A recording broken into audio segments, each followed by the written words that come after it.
Hello everyone, welcome back to our channel all in one Telugu channel by Mena. Welcome back to one more vlog. ఈరోజు video వచ్చేసరికి జనవరి 1 రోజు vlog అనమాట. 2025 మొదటి రోజు మా ఇంట్లో ఏ విధంగా గడిచింది అనేది అయితే ఈరోజు వీడియోలో చూపిస్తాను. వీడియోని అయితే స్కిప్ చేయకుండా చివరి వరకు చూడండి. చూసిన తర్వాత నచ్చినట్టయితే ఒక లైక్ చేయడం మర్చిపోవద్దు. ఇంకా లేట్ చేయకుండా వీడియోలోకి అయితే వెళ్ళిపోదాం. అలానే ఈరోజు వీడియోలో మటన్ కర్రీ కూడా చూపించాను రెసిపీ, ఇంకా అది కూడా చివరి వరకు అయితే చూడండి. ఇంకా వీడియోలోకి వెళ్తే మార్నింగ్ ఎప్పట్లానే లేచిన తర్వాత ఇంట్లో అలానే తులసం దగ్గర అయితే ఈ విధంగా దీపమది పెట్టి పూజ అయితే చేసుకున్నాను. అలానే ముందు వీడియోలో మనీ ప్లాంట్ అని చెప్పి పెట్టాను కదా, ఇంకా చిన్న కొమ్మలే ఈ విధంగా ఆకులను కూడా ఇందులో నాటితే ఎంత పెద్దదైందనమాట ఈ కుండీలో కూడాని. ఇంకా అలానే వినాయకుని దగ్గర అయితే ఈ విధంగా ఆ వైట్ కలర్ ఫ్లవర్స్ ఎక్కువ ఉంటే చుట్టూ ఈ విధంగా అయితే పెట్టానమాట. చూడడానికి అది బాగుంది కదా. ఇంక ఈ విధంగా పూజదే అయిపోయింది. ఇంకా తర్వాత అయితే నైట్ డిసెంబర్ 31 నైట్ అయితే ముగ్గు అయితే పెట్టాం కదా. ఇంకా నైట్ చీకట్లో అంత క్లియర్గా కనిపించదని మళ్ళీ మార్నింగ్ కూడా ఒకసారి అయితే ఇక్కడ చూపించేస్తున్నాను. ఆల్రెడీ ముగ్గు ఎవరో ఇక్కడ తొక్కేశారనమాట, కాకపోతే అంతా పాడైపోలేదు, చిన్న అచ్చులాగా అయితే పడింది. ఇంక ఈ విధంగా అయితే ఉందన్నమాట మార్నింగ్ అయితే చూడడానికి. నైట్ అంత క్లియర్గా కనిపించలేదేమో అని చెప్పి ఈ వీడియోలో అయితే చూపించాను మార్నింగ్ టైము. ఇంక ఇక్కడైతే మీకు మటన్ కర్రీ రెసిపీ అయితే చూపిస్తున్నాను. మార్నింగ్ టిఫిన్స్ అవన్నీ అయితే చేస్తాము. ఇంకా తర్వాత మటన్ అయితే తీసుకొచ్చి ఇంకా మటన్ కర్రీ అయితే చేస్తున్నాను. ఇంకా దానికోసం నేనైతే స్టవ్ ఆన్ చేసుకొని ప్యాన్ ఈ విధంగా పెట్టుకున్నాను. ఇప్పుడు దీంట్లోనే మనకి బిర్యానీ మసాలా ఉంటాయి కదా, ధనియాలు అలానే చిన్న చిన్న ఉంటాయి కదా వైట్వి, దాన్ని ఏమంటారు నాకు తెలీదు, గసగసాలు అంటారు. గసగసాలు అలానే దాల్చిన చెక్క ఇవన్నీ మిక్స్తో వస్తాయి కదా, వాటిని అయితే నేను ఇక్కడైతే యాడ్ చేస్తానన్నమాట. అలానే ఇందులో ఇప్పుడు ఒక బిర్యానీ ఆకును కూడా యాడ్ చేసుకొని మంచిగా ఫ్రై చేసుకోవాలి. నాకు ఇక్కడ ధనియాలు అవి సరిపోలేదని చెప్పి నేను ఇంకా కొద్దిగా ధనియాలను అవి అయితే యాడ్ చేశాను. ధనియాలు అలానే జీలకర్రను అయితే కొద్దిగా ఇంటి దగ్గర ఉంటే అవి అయితే యాడ్ చేశాను అనమాట. ఇంకా వాటిని యాడ్ చేసుకొని వీటిలోనే ఒక 2 ఎండుమిర్చిని కూడా యాడ్ చేసుకున్నాను. మీ కారానికి తగ్గ అయితే యాడ్ చేసుకోండి ఎండుమిర్చి. కొద్దిగా మెంతులను కూడా యాడ్ చేసుకున్నాను, ఒక 2-3 యాడ్ చేశాను అంతే మెంతులు. ఇంకా ఎండుమిర్చిని కూడా ఈ విధంగా యాడ్ చేసుకొని మంచిగా ఫ్రై చేసుకోవాలి ఎర్రగాని. ఇవి డ్రై రోస్టే అనమాట, ఆయిల్ ఏమి యాడ్ చేయకుండా నార్మల్గానే ఫ్రై చేసుకోవాలి. ఇవి మంచి స్మెల్లా మనకు వస్తాయి కదా ఫ్రై అయ్యేటప్పుడు, ఎర్రగా కూడా అవుతాయి. ఇంకా ఆ విధంగా అయ్యాక స్టవ్ ఆఫ్ చేసుకొని పూర్తిగా చల్లారిన తర్వాత మిక్సీ జార్లో యాడ్ చేసుకొని పౌడర్ అయితే చేసుకోవాలి. ఇదిగోండి ఈ విధంగా ఎర్రగా ఫ్రై అయిన తర్వాత స్టవ్ ఆఫ్ చేసుకొని మిక్సీ జార్లో అయితే వేసుకున్నాను. ఇవి పూర్తిగా చల్లారిన తర్వాత అయితే మంచిగా పౌడర్ అయితే చేస్తాను. ఇవి మనం ఫ్రై చేసుకున్నావు కనుక నార్మల్గా రోల్ టైప్ ఏదైనా ఉన్నా అందులో పౌడర్ చేసినా చక్కగా ఈ విధంగా పౌడర్ అయితే అయిపోద్ది. నేను ఇంక ఈ విధంగా మిక్సీ జార్లో వేసుకొని పౌడర్ అయితే చేస్తాను. ఇప్పుడు దీంట్లోనే ఒక పెద్ద సైజు ఆనియన్స్ ఒక 3 అయితే ఈ విధంగా కట్ చేసుకొని ఆనియన్స్ని కూడా యాడ్ చేసుకొని వాటర్ ఏమీ యాడ్ చేయకుండా పేస్ట్లా అయితే చేసుకోవాలి. మనకు ఆనియన్స్లో వాటర్ అది ఉంటుంది కనుక పేస్ట్లా అయితే అవుతుంది. ఈ విధంగా పేస్ట్లా చేసుకొని పక్కన పెట్టుకోండి. మనకు ఆ మసాలా పౌడర్ అదంతా మిక్స్ అయ్యి ఈ కలర్లో అయితే వస్తుంది అనమాట ఆనియన్ పేస్టు. ఇంకా దీన్ని పక్కన పెట్టుకొని ఇప్పుడు రెసిపీ ఎలా చేయాలో చూద్దాము. స్టవ్ ఆన్ చేసుకొని కుక్కర్ అయితే పెట్టుకుంటున్నాను. మీరు కావాలంటే నార్మల్ కళాయిలో ఎందులోనే చేసుకోవచ్చు. కుక్కర్లో అయితే కొద్దిగా తొందరగా అయిపోద్దని చెప్పి నేను ఇక్కడ కుక్కర్లో అయితే చేసి చూపిస్తున్నాను. ఈ విధంగా కుక్కర్ పెట్టుకొని ఆయిల్ అయితే యాడ్ చేసుకోండి. ఒక 2-3 టేబుల్ స్పూన్స్ వరకు అయితే ఆయిల్ అయితే యాడ్ చేసుకోండి. ఇప్పుడు ఆయిల్ వేడైన తర్వాత ఒక బిర్యానీ ఆకు అలానే 2 యాలకులను అయితే యాడ్ చేసుకున్నాను. ఇప్పుడు దీంట్లోనే అల్లం వెల్లుల్లి పేస్ట్ కూడా యాడ్ చేసుకొని ఫ్రై చేసుకోవాలి. మీ దగ్గర అల్లం వెల్లుల్లి నార్మల్గా ఉంటే ఫ్రెష్గా అప్పుడే పేస్ట్ అది చేసి అయితే యాడ్ చేసుకోండి. నా దగ్గర అల్లం వెల్లుల్లి ఇంట్లో లేవు, ఇంక అందుకని చెప్పి నేను కొన్ని ప్యాకెట్ని అయితే యాడ్ చేస్తాను. ఇప్పుడు దీంట్లోనే మనం పేస్ట్ చేసి పెట్టుకున్నాం కదా ఆనియన్ అలానే మసాలా, అది ఇంకా ఆ పేస్ట్ని కూడా యాడ్ చేసుకొని మంచిగా ఫ్రై చేసుకోవాలి. మనకి ఆనియన్ పేస్ట్లో ఉండే వాటర్ లాంటిదంతా పోయి ఆయిల్లో మంచిగా ఫ్రై అవ్వాలన్నమాట. ఆయిల్ అది పైకి తేలేటట్టు ఫ్రై అయ్యేంతవరకు అయితే, అంటే ఆనియన్ పచ్చివాసన అది పోయేంతవరకు అయితే ఫ్రై చేసుకోవాలి మంచిగా మిక్స్ చేసుకొని. అది అలా ఇది అవ్వకపోతే లాస్ట్ కిందదంతా అంటేస్తుంది అనమాట, నల్లగా మాడిపోద్ది. చూసుకుంటూ కలుపుకుంటూ సిమ్లో పెట్టుకొని ఫ్రై చేసుకోండి. ఈ విధంగా కొద్దిగా ఫ్రై అయిన తర్వాత దీంట్లోనే సన్నంగా కట్ చేసుకున్న ఒక టమోటాని అయితే, ఒక మీడియం సైజ్ టమోటాని అయితే యాడ్ చేసుకున్నాను.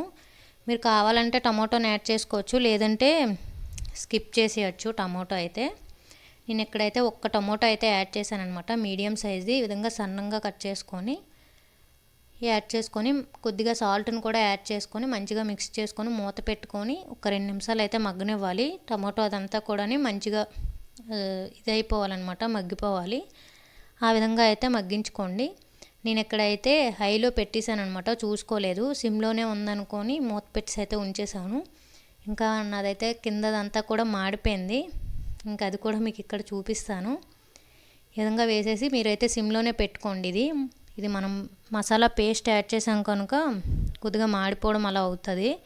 నేను ఇంకా చూసుకోలేదనమాట, హైలో అయితే ఉండిపోయింది. ఇంకా సైడ్ అదంతా చూసారు కదా, కింద కూడా కొద్దిగా మాడిపోయింది.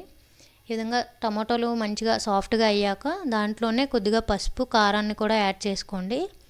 కారం అయితే చూసుకొని యాడ్ చేసుకోండి. మనం ఆల్రెడీ ఎండుమిర్చి అది యాడ్ చేసాం కనుక కారం చూసుకొని అయితే యాడ్ చేసుకొని ఈ విధంగా మిక్స్ చేసుకోండి. ఇంకా కింద అయితే చూసారు కదా, నల్లగా ఇదైపోయింది అనమాట.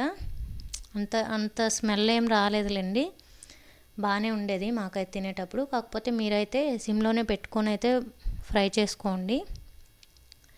మనం మటన్ వాటర్ అదంతా యాడ్ చేసిన తర్వాత హైలో పెట్టుకున్నా పర్వాలేదు, ముందేదంతా కూడా సిమ్లోనే పెట్టుకోండి. ఇంక ఈ విధంగా కొద్దిగా అది పసుపు, కారం అది అంతా మంచిగా మిక్స్ చేసుకున్నాక మటన్ని కూడా యాడ్ చేసుకొని మంచిగా మిక్స్ చేసుకోవాలి. మిక్స్ చేసుకొని మూత పెట్టి ఒక 2-3 నిమిషాలు అయితే మగ్గనివ్వాలన్నమాట. ఉప్పు, కారం అదంతా మంచిగా పట్టేటట్టు మగ్గనివ్వండి. మనం ఇంకా ధనియా పౌడర్ ఇవేమీ యాడ్ చేయాల్సిన అవసరం లేదు. ఆల్రెడీ ధనియాలు, జీలకర్ర అవన్నీ యాడ్ చేసి ఫ్రై చేసాం కనుక మసాలా టైపు, ఇంకా అవన్నీ అయితే యాడ్ చేయాల్సిన అవసరం అయితే లేదు. అందుకే నేను ఇంక ఇక్కడైతే ఏం యాడ్ చేయలేదు, ఓన్లీ పసుపు, కారం మాత్రమే యాడ్ చేశాను. ఇంక ఈ విధంగా మంచిగా మొత్తం కలిసేటట్టు మిక్స్ చేసుకొని మూత పెట్టి అయితే ఒక 2-3 నిమిషాలు అయితే మగ్గనివ్వాలి. ఒక 2-3 నిమిషాలు మగ్గిన తర్వాత వాటర్ యాడ్ చేసుకొని మటన్ దీన్ని బట్టి మనం విజిల్స్ అయితే వేసుకోవాలి. మీరు మటన్ కొద్దిగా లేతది, ముదురుది అంటారు కదా, ఆ విధంగా చూసుకొని అయితే విజిల్స్ అయితే వేసుకోండి. నేను ఇక్కడైతే ఒక 10 విజిల్స్ వరకు అయితే వేసాను అనమాట. ఇది కొద్దిగా ముదురుది అంటారు, ఆ టైప్ మటను. ఇంక ఈ విధంగా తగినన్ని వాటర్ అయితే యాడ్ చేసుకోండి. ముక్కలు అవన్నీ కూడా మునిగేటట్టు వాటర్ని యాడ్ చేసుకొని మూత పెట్టి విజిల్స్ అయితే వేసుకోవాలి.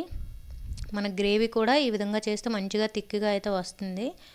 ఆనియన్ అది పేస్ట్ చేసి వేసాం కదా మసాలా, అది ఇంకా అదైతే గ్రేవీ ఇప్పుడే చూడడానికి అయితే థిక్గా ఉంది. ఇంకా నేను కొద్దిగా వాటర్ని యాడ్ చేసుకొని మూత పెట్టి ఒక 10 విజిల్స్ వరకు అయితే వేసాను అనమాట. మనకి విజిల్ అంతా పోయిన తర్వాత ఇంకా చెక్ చేసుకొని ఒకవేళ మళ్ళీ ఉడకనట్టు ఏమైనా ఉంటే మళ్ళీ ఒక 2-3 విజిల్స్ అయితే ఎక్స్ట్రా వేసుకోవాలి. నాకైతే ఈ 10 విజిల్స్ వేసేసరికి మంచిగా ముక్కదంతా కూడా మంచిగా ఉడికిపోయింది. ఇంక అందుకని చెప్పి నేనైతే మరి విజిల్స్ ఏం వేయలేదు, ఫస్టే ఒక 10 విజిల్స్ అయితే వేసాను. ఒకవేళ మీకు ఉడకకపోతే కొన్ని మటన్స్ అయితే ఉడకవన్నమాట అంత తొందరగా, ముదురుగా ఉన్నవి. ఇంకా అలా చూసుకొని అయితే విజిల్స్ అయితే వేసుకోవాలి. నేను ఇంకొక వైపు కూడా రసం కూడా పెట్టాను, అది కూడా అయిపోయింది. ఇంక ఇదైతే లాస్ట్ విజిల్ అనమాట. ఇంకా ఆఫ్ చేసేసి పూర్తిగా విజిల్ అది పోయిన తర్వాత మీకు ఇక్కడైతే ఓపెన్ చేసి అయితే చూపిస్తున్నాను. మనకి కొద్దిగా వాటర్లానే ఉంటుంది విజిల్స్ అది వేసిన తర్వాత. మనం గ్రేవీ థిక్గా కావాలంటే కొద్దిసేపు అయితే స్టవ్ అది ఆన్ చేసుకొని కొద్దిసేపు అయితే ఉడికించుకోవాలి మళ్ళీ. నాకు ఇక్కడైతే కొద్దిగా వాటర్లానే ఉంది ఎక్కువగా, ఇంక అందుకని చెప్పి నేను మళ్ళీ స్టవ్ అది ఆన్ చేసి ఒక 2 నిమిషాలు అయితే హై ఫ్లేమ్లోనే ఉడికించుకున్నాను. అలానే సాల్ట్ అది చెక్ చేసుకొని సాల్ట్ సరిపోతే సాల్ట్ అయితే యాడ్ చేసుకోండి. నాకైతే కొద్దిగా సాల్ట్ అయితే సరిపోలేదు, ఇంకా అందుకని చెప్పి సాల్ట్ అయితే కొద్దిగా యాడ్ చేశాను. అలానే గరం మసాలా కావాలంటే యాడ్ చేసుకోవచ్చు. లాస్ట్లో మనం కొద్దిగా గరం మసాలా యాడ్ చేసుకుంటే ఫ్లేవర్ అది బాగుంటుంది అనమాట. మసాలాతో కొద్దిగా యాడ్ చేసుకుంటే సరిపోతుంది. మనం స్టార్టింగ్ ఆల్రెడీ మసాలా అదంతా వేసాం కనుక వేయకపోయినా పర్లేదు, కాకపోతే లాస్ట్లో వేసుకుంటే కొద్దిగా ఫ్లేవర్తో బాగుంటుంది అనమాట స్మెల్ అది. ఇంకా సాల్ట్ యాడ్ చేసుకున్నాను నేను కొద్దిగా, నాకు సరిపోలేదని చెప్పి. ఇంకా ఫైనల్గా గరం మసాలా అదే యాడ్ చేసుకొని ఒక 2 నిమిషాలు హై ఫ్లేమ్లోనే ఈ విధంగా ఉడికించుకున్నాను. తర్వాత ఇంకా స్టవ్ అయితే ఆఫ్ చేస్తాను. అలానే మీ దగ్గర కొత్తిమీర, పుదీనా ఉంటే యాడ్ చేసుకోండి. నా దగ్గర అయితే ఆ 2 లేవు, ఇంకా అందుకని చెప్పి నేనైతే యాడ్ చేయలేదు. ఇంకా గ్రేవీ అయితే కొద్దిగా పలచగా ఉండేటప్పుడే స్టవ్ అయితే ఆఫ్ చేసేయాలి. ఇది కొద్దిగా చల్లారిన తర్వాత మటన్ గ్రేవీ అదంతా కూడా థిక్గా అయిపోద్ది. ఇంకా ఇక్కడ చూస్తున్నారు కదా, నేనైతే ఈ విధంగా ఉండేటప్పుడే స్టవ్ అయితే ఆఫ్ చేస్తాను. ఇది పూర్తిగా చల్లారిన తర్వాత కొద్దిగా థిక్గా అయితే అయిపోద్ది. మనకు వేడి మీద ఉంది కనుక ఈ విధంగా కొద్దిగా వాటర్లా అనిపిస్తుంది, కానీ కొద్దిసేపు అయ్యాక థిక్గా అయితే బాగా అయిపోతుంది. ఈ విధంగా అయితే నేను ఈరోజు మటన్ కర్రీ అయితే ప్రిపేర్ చేశాను. మీరు కూడా ఒకసారి ట్రై చేసి అయితే చూడండి, టేస్ట్ అయితే ఎక్సలెంట్గా వస్తుంది. ఇంకా నేను ఇక్కడైతే మీకు నైట్ టైం చూపిస్తున్నాను అనమాట డైరెక్ట్. ఇంకా ఆ రోజు అయితే మా ఆయన ఇక్కడ వేరే దగ్గర సైట్ పని మీద అయితే వెళ్ళారు. ఇంకా నైట్ అయితే మేము డిన్నర్ అది చేసాము. ఇంకా అతని కోసం ఈ విధంగా సపరేట్గా అన్నీ తీసి అయితే పెట్టేశాను అనమాట. ఇంకా అతను వచ్చిన తర్వాత తింటారు, మళ్ళీ గిన్నెలు అవి క్లీన్ చేసుకోవాలి. ఇంకా మా రాకీ అయితే ఇంకా డాడీ వచ్చిన వరకు ఏం పెట్టినా తిందనమాట. ఇంకా చికెన్ అదంతా కూడా అలానే ఉంది. ఇంకా నేను సోఫా అవన్నీ కూడా నీట్గా క్లీన్ చేసి అయితే పెట్టేశాను. ఇంకా తర్వాత అతను అయితే వచ్చేసారు, మా రాకీకి తీసుకొని అయితే బయటకైతే వెళ్ళారు. ఇంక ఇక్కడ ముగ్గది చూపిస్తున్నాను. ఇంకా ఇదనమాట ఈరోజుటి వీడియో. ఈ వీడియోని అయితే ఎక్కడితో ఎండ్ చేసేస్తున్నాను. నా వీడియోస్ కనుక మీకు నచ్చినట్టయితే please do like, share and subscribe to my channel. ఇంకో మంచి వీడియోతో మళ్ళీ మీ ముందుకు వస్తాను. అప్పటి వరకు వీడియోస్ చూస్తూ ఉండండి. ఈ వీడియో నచ్చితే ఒక లైక్ చేయండి. Thank you for watching. Bye bye. See you next video.